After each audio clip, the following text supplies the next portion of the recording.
بسم اللہ الرحمن الرحیم۔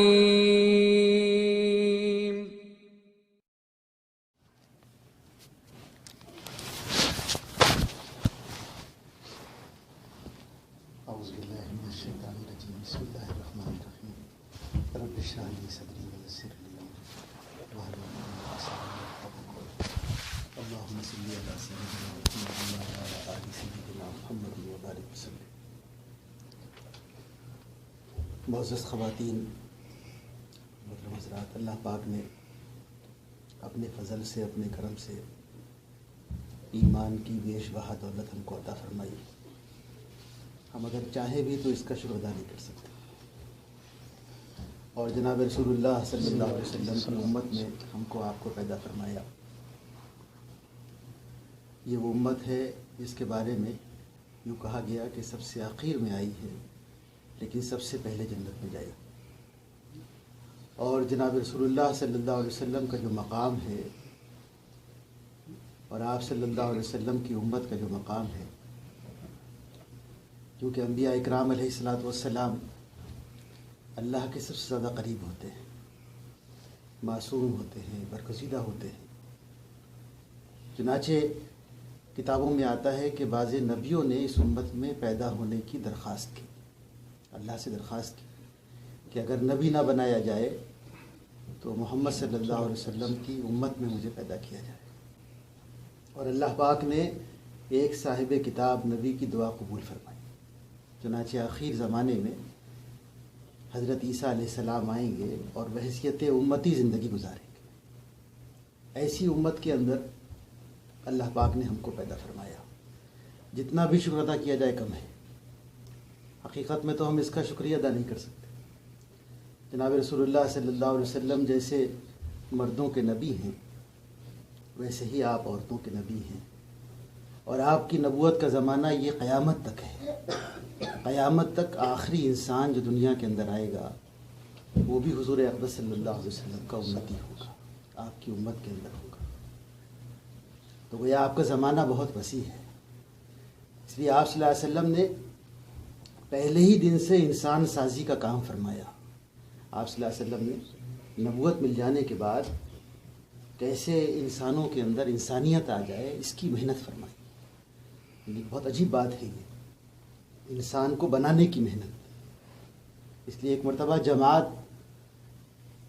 ایک ایسی آزمائش میں آ گئی کہ اس کو پوری مملکت کے سامنے اور بادشاہوں کے سامنے بات کرنی پڑی۔ حضرت جعفر رضی اللہ تعالیٰ عنہ نے سب سے اہم یہ بات فرمائی کہ ہمارے درمیان اللہ نے ایسا نبی بھیجا جس نے ہم کو زندگی گزارنے کا طریقہ بتایا، ہم ناواقف تھے۔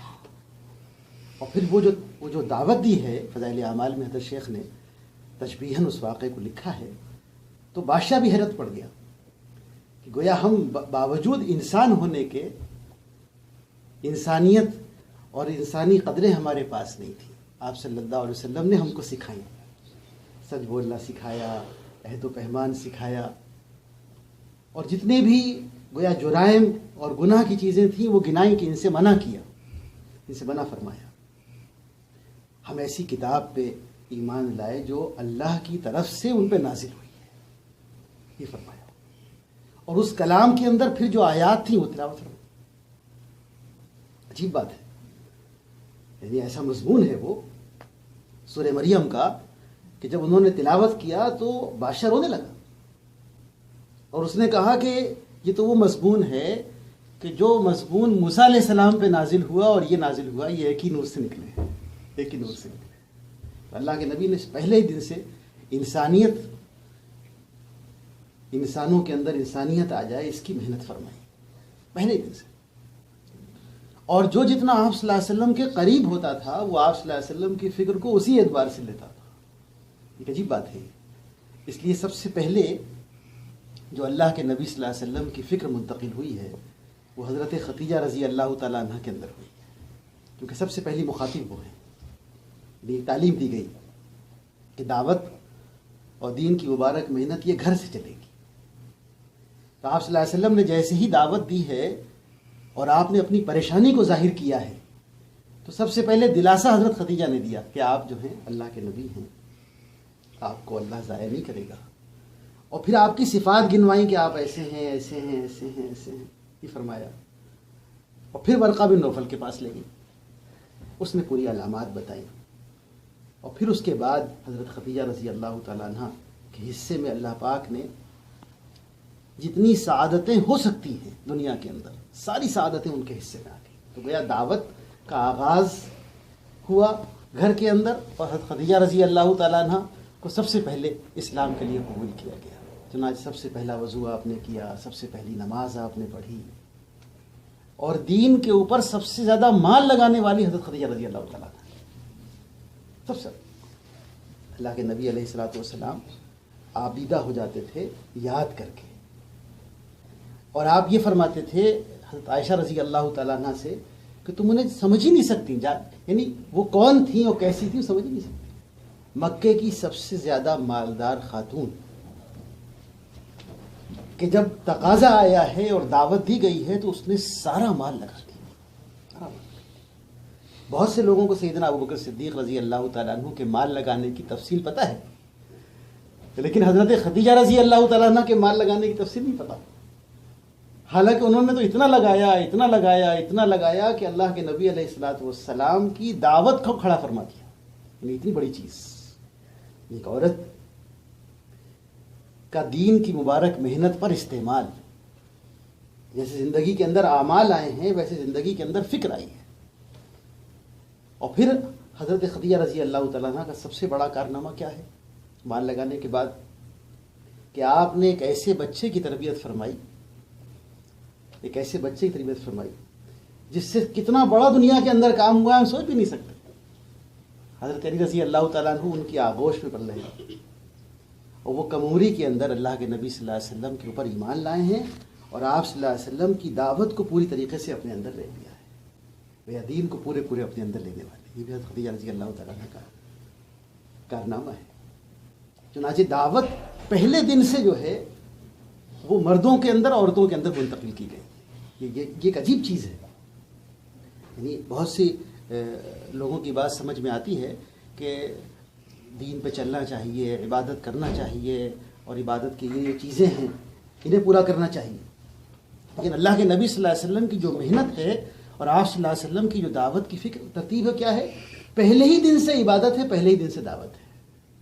یعنی جیسے ترغیب دی جا رہی ہے نماز کے پڑھنے کی، ویسے ہی ترغیب دی جا رہی ہے اللہ کے راستے میں نکلنے کی اور مال خرچ کرنے کی پہلے دن سے.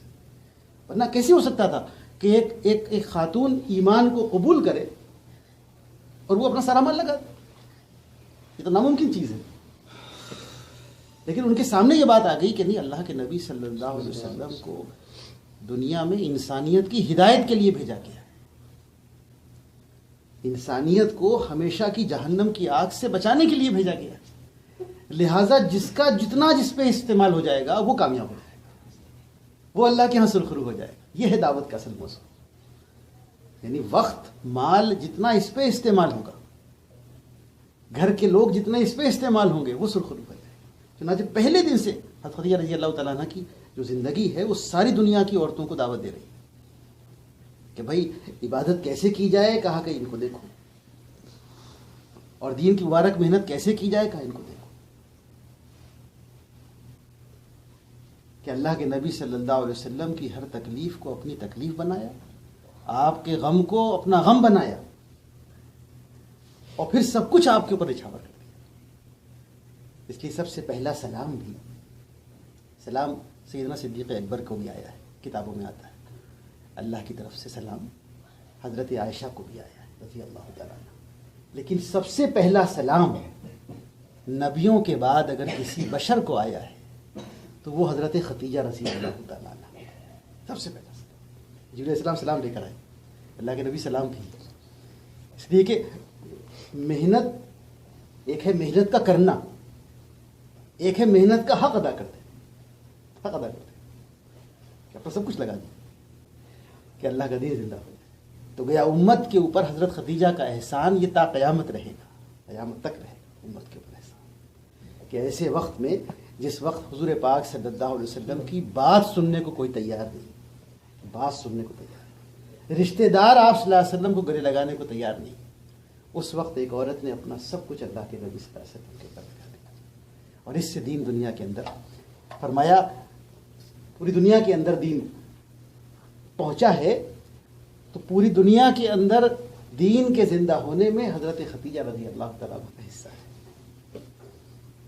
یہ چیز ہے کہ اگر آدمی فکر کو لے لے تو وہ کتنا بڑا کام انجام دے سکتا ہے۔ بہت سے لوگ یہ بات سمجھ میں جلدی سے نہیں آتی کہ خواتین گھر پہ رہ کے کیسے کام کر سکتی، ایک بڑا سوال ہے کہ ہمارے ہاں نہ گشتوں کو کہا جاتا ہے، نہ روزانہ جو مرد ملاقاتیں کرتے ہیں ان کو کہا جاتا ہے، نہ روزانہ باہر نکلنے کو کہا جاتا ہے، کہ خواتین کام کو کیسے انجام دے سکتی ہیں۔ کیا خواتین کے سامنے جب ازواج مطہرات کی زندگیاں ہوں گی، حضور پاک صلی اللہ علیہ وسلم کی صحابزادیوں کی زندگیاں ہوں گی اور صحابیات کی زندگیاں ہوں گی، تب ان کی سمجھ میں دین کی مبارک محنت و دعوت کا کام آئے گا۔ سارا معاملہ کیا ہے کہ جو اصل ہیں ان کی زندگیوں کو آنکھوں کے سامنے سے ہٹا دیا گیا۔ اچھا جب اصل ہٹ جائیں گے تو پھر دوسرے آئیں گے۔ تو اس زمانے میں جو دین کی محنت کرنے والے ہیں، کام کرنے والے ہیں، ان کی زندگیاں سامنے آ گئی۔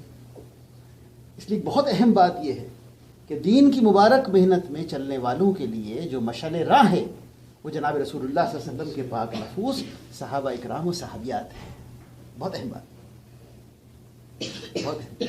وقت کے ایک بہت بڑے عالم دین مولانا انعام الرضا رحمۃ اللہ علیہ بار بار اس بات کو کہتے ہیں، کام کرنے والوں کو صحابہ کو سامنے رکھنا پڑے، تب وہ کام بھی کرنا ان کے لیے آسان ہوگا، آگے بڑھنا بھی آسان ہوگا، اور قربانی کے کسی مقام پہ پہنچ کے اپنے کو کچھ بھی نہ سمجھنا یہ بھی آسان ہوگا۔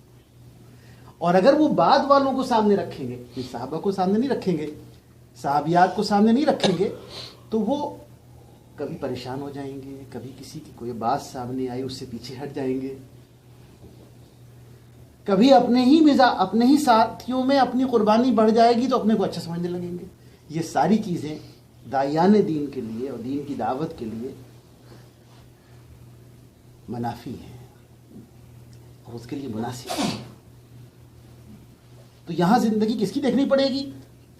فرمایا کہ حضور پاک صلی اللہ علیہ وسلم کی ازواج کی زندگی، آپ کی صحابزادیوں کی زندگی اور صحابیات کی زندگی، کہ جو ایمان قبول کر رہا ہے وہ اس فکر کے ساتھ اپنے گھر کے اندر زندگی گزار رہا ہے کہ کیسے میں اور میری آغوش میں پلنے والے بچے اور میرا سب کچھ دین کے خاطر استعمال ہو جائے اور دین دنیا کے اندر سر بلند ہو جائے۔ یہ ہے فکر۔ صحابہ تیار ہوئے، صحابہ کے بچے تیار ہوئے، یہ بات سامنے آتی ہے، لیکن اس کے پیچھے کون ہے؟ فرمایا اس زمانے کی خواتین ہیں، صحابیات ہیں۔ امت کا سب سے بڑا سرمایہ ہے، عورتیں جو ہیں یہ بہت بڑا سرمایہ ہے امت کا، کہ اگر ان کے اندر صحیح فکر آ گئی اور صحیح غم آ گیا اور ان کا رخ اگر بدل گیا تو ان کے ذریعے سے پھر دنیا کے اندر داعیان دین زندہ ہوں گے، دین کی محنت کرنے والے زندہ ہوں گے۔ ہمارے ہاں مستورات کا جو جوڑ ہے، یہ مستورات کی جو تعلیم اسی عنوان پہ ہے کہ ان کے اندر صحیح رخ پیدا ہو جائے، فکر آ جائے کہ اللہ نے ہم کو دنیا کے اندر بھیجا کس لیے، ہمارا اصل مقصد کیا ہے، ہم دنیا میں آئے کیوں ہیں، کہ اللہ پاک نے ہم کو دنیا کے اندر دنیا کی زندگی گزارنے بھیجا ہے، یا دنیا میں اللہ پاک نے ہم کو جس گھر کے اندر بھیج دیا اس گھر کو صحیح طریقے سے کرنے کے لیے بھیجا ہے اور فقط ختم، یا ہم کو اللہ پاک نے کسی اور کام کے لیے بھیجا ہے۔ کسی کی بات سامنے آنی چاہیے کہ اللہ نے جیسے مردوں کو حضور پاک صلی اللہ علیہ وسلم کی امت میں سارے عالم کا ذمہ دار بنایا ہے، ایسے ہی خواتین کو سارے عالم کا ذمہ دار بنایا ہے، کہ پورے عالم کی ذمہ داری کے ساتھ عورت گھر میں رہے گی، پورے عالم کی ذمہ دار بن کے رہے گی، پورے عالم کی ذمہ دار۔ فرمایا کہ یہ بات اگر دل کے اندر آ جائے گی اور یہ بات جو ہے اندر اتر جائے گی اگر، تو پھر صحیح فکر کے ساتھ چلنا آسان ہو جائے گا۔ پھر تو فرمایا وہ چیزیں زندہ ہوں گی جو ہمارے اسلاف کے اندر۔ مولانا علی میاں صاحب رحمۃ اللہ علیہ ہمارے بزرگوں میں ہیں، ان سے کسی نے پوچھا، اللہ پاک نے ایک مقام پہ پہنچایا اور ایسا پہنچایا کہ ساری دنیا کے اندر اسفار ہوئے، بہت سے لوگوں نے ان کے ہاتھ پہ اسلام قبول کیا اور بہت سے لوگوں کی زندگیاں ان کے ذریعے سے پلٹیں۔ کبھی وہ ایک محدث نظر آتے تھے، کبھی ایک یعنی گویا یعنی تاریخ کے طالب علم نظر آتے تھے، بہت سی صفات ہیں. تو لوگوں نے ان سے اچھا تقویٰ ایسا کہ لوگ حیرت میں، عبادت ایسی کہ لوگ حیرت میں، دعوت ایسی کہ لوگ حیرت میں. حتیٰ کہ جب ہمارے یہاں مبارک محنت شروع ہوئی تو مولانا الیاس صاحب رحمۃ اللہ علیہ نے جو پہلا حجاز پاک میں گشت ہوا اس میں مولانا علی میاں صاحب رحمۃ اللہ علیہ شریک، اور پہلی جماعت جو انگلینڈ گئی اس میں مولانا علی میاں صاحب رحمۃ اللہ علیہ شریک. تو ان سے کسی نے پوچھا تو کہنے لگے بھائی میرے اندر جو کچھ آیا میری ماں کی وجہ سے، بلکہ اپنی والدہ پہ جو آخری کتابیں تھیں اس میں ایک کتاب بھی انہوں نے لکھی اپنی والدہ کی، خیر النساء ان کی والدہ کا نام تھا مرحومہ، ان پہ پوری کتاب لکھی ہوئی. اور اس میں انہوں نے لکھا کہ میری ماں وضو کر کے آٹا گوندتی تھی اور باوضو ہو کر میرے لیے روٹی پکاتی، اور اکثر میرا نام لے کے دعا کرتی تھی، اور میری تعلیم میں ایسے شریک رہتی تھی جیسا کوئی خود تعلیم حاصل کر رہی ہے مدرسے کے اندر، ایسے شریک رہتی تھی. یہ فکر. اور پھر مجھے صحابہ اکرام کی مستقل واقعات سناتی تھی، جو لوگ اللہ کے راستے میں شہید ہوئے ان کے واقعات سناتی تھی. یعنی میرے اندر یہ جذبہ دین کے خاطر مجاہدے کا اور اللہ کے راستے میں شہادت کا میری ماں نے پیدا کیا. تو گویا ساری دنیا میں جو تم دیکھ رہے ہو یہ ایک خاتون کے حصے میں ہے، اس میں میرا کوئی کمال نہیں، میرا کوئی کمال نہیں. جب تک جب یہ فکر اندر آئے گی فرمایا تب وہ چیزیں وجود میں آئیں گی جو چیز چاہی جا رہی ہے. ہمارے یہاں اس مبارک محنت سے ایک چیز نظر آتی ہے، ایک چیز چاہی جا رہی ہے، تو وہ کبھی کبھی جو لوگ دیکھتے ہیں اسی میں الجھ جاتے ہیں، تو حقیقت ہٹ جاتی ہے. حقیقت کچھ اور ہے کہ اس سے کیا چاہا جا رہا ہے، اس سے صحابہ والی زندگی چاہی جا رہی ہے، قرن اول والا دین چاہا جا رہا ہے. اب وہ قرن اول والا دین وجود میں کیسے آئے گا؟ فرمایا اس کی محنت ہے، یہ اس کی محنت ہے کہ جب یہ چیز ہمارے اندر پیدا ہو جائے گی، تعلیم کے اہتمام کے ذریعے سے، اللہ کے راستے میں نکلنے کے ذریعے سے، گھر والوں کو مستقل اللہ کے راستے میں بھیجنے کے ذریعے، ساری چیزیں ہیں، یہ سارے جو شعبے ہیں یہ صحیح فکر پہ لانے کے لیے، صحیح رخ پہ لانے کے لیے. تو فرمایا پھر یہ جذبہ پیدا ہوگا کہ جو بچے بھی مجھے اللہ پاک نے دیے ہیں یہ کیسے پروان چڑھے کہ ان کے ذریعے سے دین دنیا کے اندر بلند ہو جائے. تو پھر پوری فکر کی جائے گی اس کی. اب یہ فکر گھر کے اندر ہوگی، مستقل فکر ہوگی. یعنی ایک آدمی اپنے گھر کے اندر 10 منٹ تعلیم کرتا ہے یا آدھا گھنٹہ تعلیم کرتا ہے تو آدھا گھنٹے کی تعلیم کلہم سب کچھ نہیں ہے. ہم یہ سمجھیں کہ بس آدھا گھنٹے کی تعلیم ہو گئی تو اب زندگی بدل جائے گی اور گھر کے اندر صاحب ولایت اور اچھے اچھے لوگ پیدا ہو جائیں گے. کیا ایسا نہیں ہو سکتا؟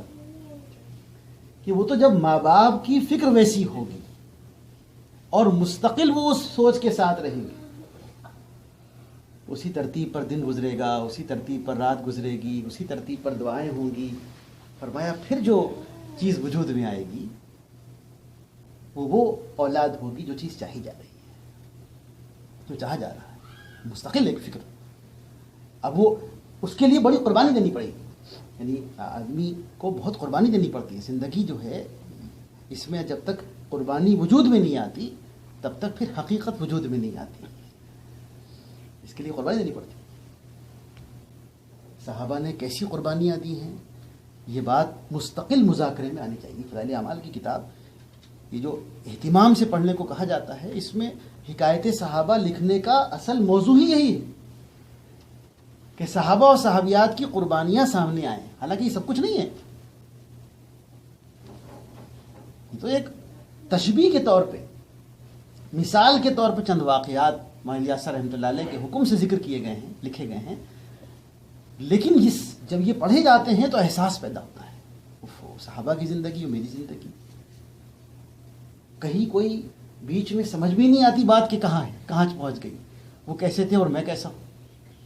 اب یہ بات جب مستقل اس کا احساس پیدا ہوگا تو پھر آدمی قدم اٹھانا شروع کرے گا کہ مجھے بھی ایسا بننا ہے. کہ نمونہ جو ہے صحابہ اکرام ہیں، نمونہ صحابیات ہیں. ان کی زندگی کو سامنے رکھ کے چلیں گے تو پھر دھیرے دھیرے دھیرے دھیرے آگے بڑھنا آسان ہو جائے گا اور دین کا کام کرنا آسان ہو جائے گا. اور اگر یہ سامنے نہیں ہوئے تو پھر آدمی بھٹک جائے گا. بعد والوں کو تو سامنے رکھنے سے سوائے بھٹکنے کچھ نہیں، پریشان ہو جائے گا، اور صحابہ کی ترتیب پہ چلے گا تو پھر آگے بڑھتا چلا جائے گا، آگے بڑھتا۔ سمجھتے تھے کہ ہر قربانی اپنی صفر نظر آئے گی اگر صحابہ کی زندگی سامنے ہو، اس لیے اتنا مذاکرہ ہو کہ یہ بات بچوں کے ذہن میں، دل میں، دماغ میں اتر جائے کہ کامیابی تو اللہ کے نبی اور صحابہ کی ترتیب پر ہی ہے، بس یہ کامیابی ہے، اللہ پاک اسی پہ کامیاب فرمائیں گے، ان کی زندگی کے مطابق چلیں گے تو ہم کامیاب ہوں گے۔ پھر فرمایا ان کی محبت دل میں پیدا ہو، اور محبت پھر عمل کرواتی ہے، محبت عمل کرواتی ہے۔ اللہ کے نبی صلی اللہ علیہ وسلم سے ایسی محبت ہو گئی صحابہ کو، صحابیات کو، ایسی محبت کہ حقیقتاً سخت گرمی میں ٹھنڈے پانی سے زیادہ حضور صلی اللہ علیہ وسلم کی زیارت محبوب تھی۔ یاد شیخ نے خالی لکھا نہیں ہے تشبیہ میں، حقیقت میں کہ اللہ کے نبی میں گھر میں ہوتا ہوں اور آپ کا خیال آ جاتا ہے تو میں باہر نکل آتا ہوں، جب تک آپ کی زیارت نہیں ہو جاتی مجھے چین نہیں آتا ہے۔ تو گویا سب سے زیادہ محبوب آپ صلی اللہ علیہ وسلم۔ اب آپ کی محبت آ گئی تو پھر آپ کی فکر آنا آسان ہو گیا، اب تشکیل آسان ہے۔ لیکن حضور پاک صلی اللہ علیہ وسلم کی محبت نہیں آئی اور صحابہ کی محبت نہیں آئی، اب بہت مشکل ہے، قدم کا اٹھانا بہت مشکل۔ آدمی سوچے گا کیسے کرنا ہے، لیکن محبت سب کچھ کروا دیتے ہیں۔ اللہ کے نبی صلی اللہ علیہ وسلم کی محبت دل کے اندر پیدا ہوئی، ایسی محنت ہوئی تھی۔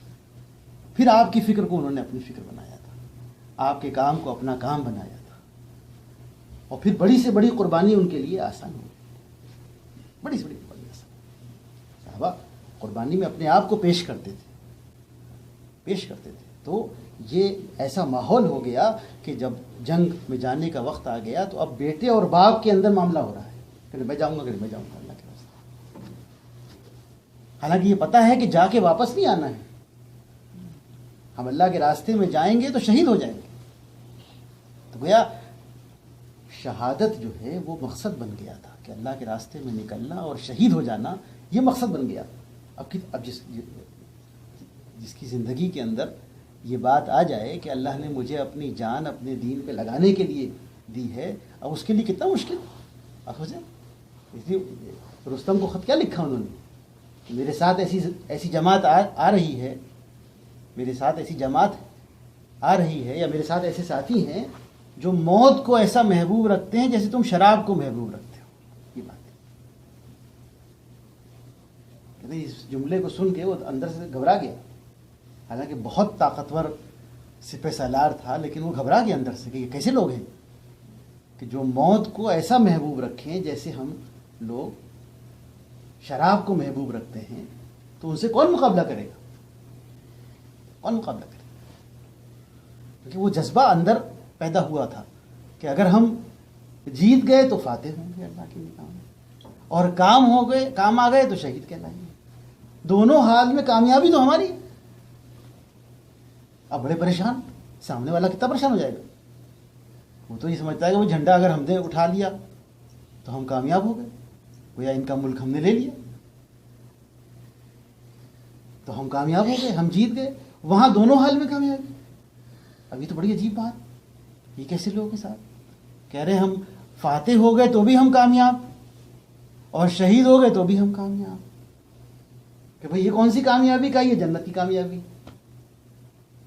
اس لیے جب میدان میں گرتا تھا تو کئی کافروں کو یہ دعوت پہنچتی تھی کہ یہ کیا کہتا ہوا گیا، نہیں کہتا ہوا گیا کہ خدا کی قسم میں کامیاب ہو گیا۔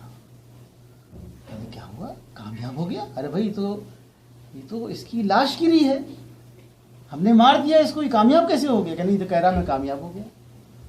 کہ نہیں، کون سی کامیابی؟ کہا یہ جنت کی کامیابی، یہ حقیقی کامیابی ہے۔ اللہ پاک نے جس لیے دنیا کے اندر بھیجا تھا وہ چیز اس کو میسر آ گئی، تو گویا ہمیشہ ہمیشہ کی زندگی میں یہ کامیاب ہو گیا، اور اللہ نے اس کو جنت دکھا دی ہے۔ اس لیے یہ کہہ رہا ہے کہ اچھا مرنے کے بعد بھی کامیابی ہے؟ کفار پوچھنے کہا اصل تو وہی کامیابی ہے، کہا پڑھو لا الہ الا اللہ محمد رسول اللہ۔ حضرت شیخ نے لکھا کہ ان کی زندگی بھی دعوت تھی اور ان کی موت بھی دعوت تھی. دائی کی زندگی بھی لوگوں کے لیے دعوت ہوتی ہے اور دائی کی موت بھی دعوت ہوتی ہے. دائی کی موت وہ بھی دعوت ہے. اس کی کو تو فکر ہوتی ہے نا اندر کی فکر, دائی کی اندر کی فکر. مولانا منظور رحمانی صاحب رحمۃ اللہ علیہ, کسی نے پوچھا کہ آپ اس مبارک محنت میں, ہمارے ایک اکابر میں تھے, کہ آپ اس محنت میں کیسے آئے؟ کہنے کہ ہم دو لوگ مولانا الیاس صاحب رحمۃ اللہ علیہ کے پاس ایسی حالت میں گئے جب ہم کو یہ امید تھی کہ اب مولانا اس بیماری سے بچیں گے نہیں, لیکن کیونکہ اسلاف کا نمونہ تھے, صحابہ کی جھلک تھی اور دین کی فکر تھی, تو غشی کا عالم تھا, کئی گھنٹے کی بے ہوشی ہو گئی. اس کے بعد جب آنکھ کھولی تو مجھے سرانے پایا. تو میں نے یہ پوچھا کہ مولانا آپ کو کیا ہو گیا؟ تو کہنے کہ تمہارا بیمار ڈالا ہوا. کیا کہا؟ تمہارا بیمار ڈالا ہوا ہوں, تم آ جاؤ تو میں اچھا ہو جاؤں. تو بولے میں نے کہا کہ میں انشاءاللہ وقت دوں گا. پھر بے ہوشی ہو گئی کئی گھنٹے کی.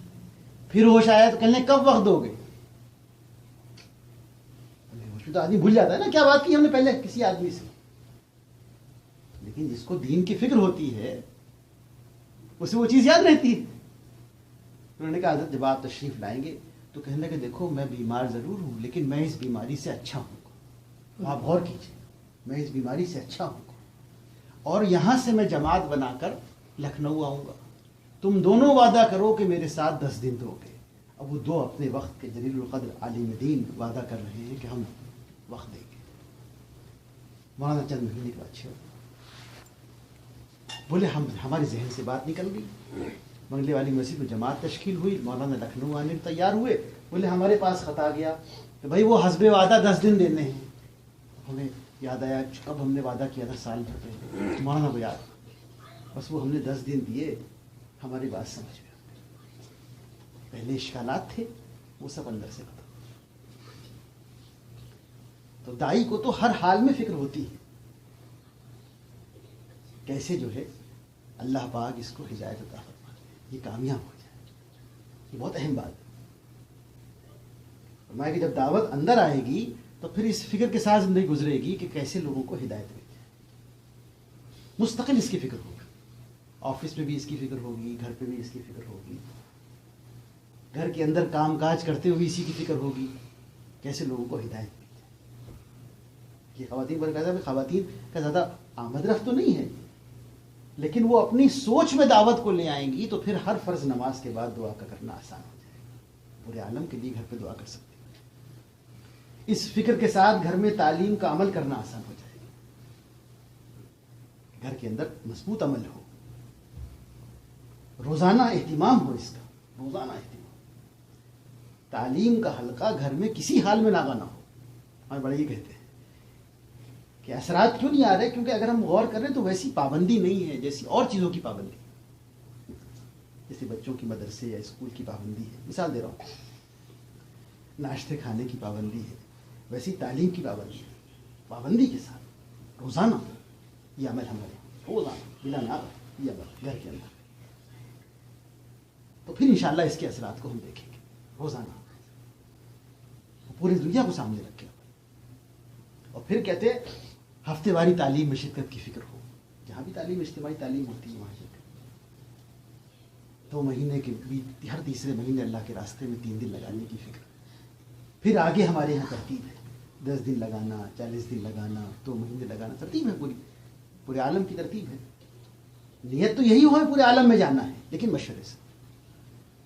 پورے عالم میں جانا ہے لیکن مشورے سے.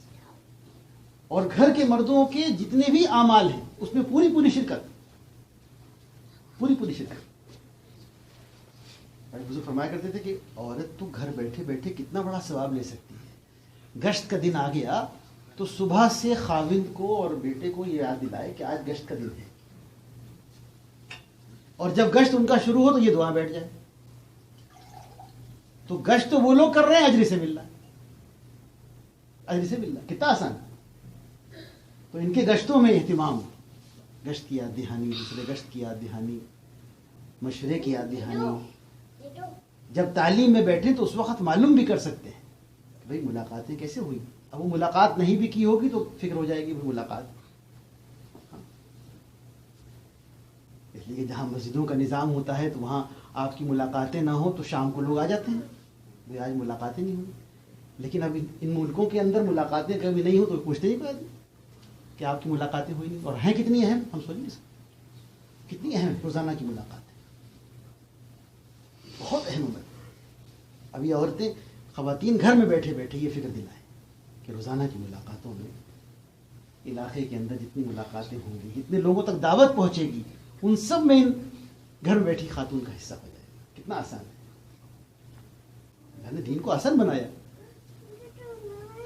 اللہ کے راستے میں نکلنے کا وقت آ جائے پہلے سے فکر دلائیں, پہلے سے فکر بشاشت کے ساتھ بھیجنا, اور یہ سمجھنا کہ اللہ پاک کی طرف سے کتنا بڑا انعام ہوا ہمارے گھر میں کہ اللہ کے راستے میں ہمارے گھر سے کوئی گیا ہے. بہت بڑی چیز ہے, اس لیے کہ یہ مبارک محنت اور یہ کام معزز خواتین نہج نبوت کے اوپر اور نہج صحابہ کے اوپر مولانا یاسر رحمۃ اللہ علیہ نے مانگا تھا اللہ سے, اور یہ پورے عالم میں اسی نہج کے اوپر چل رہا ہے. اس لیے اس میں شرکت کا مطلب یہ کہ حضور پاک صلی اللہ علیہ وسلم کی دعوت اور آپ صلی اللہ علیہ وسلم کے صحابہ کی دعوت اور ان کی فکر کے اندر شرکت معمولی عمل نہیں ہے, بہت بڑا عمل ہے. اور عمل کی اہمیت تبھی آتی ہے جب اس کا استحضار پیدا ہو جائے, استحضار پیدا ہو. اس لیے فرمایا کہ اس کی تشکیل بھی فرما لیں, مردوں کی بھی تشکیلیں ہو جائیں اللہ کے راستے میں نکلنے کی, اور خواتین کی جماعتوں کی بھی تشکیلیں ہو جائیں, چلے کی, عشرے کی, سہروزہ کی. نام بھیج دیں انشاءاللہ, اس کے بعد دعا ہو.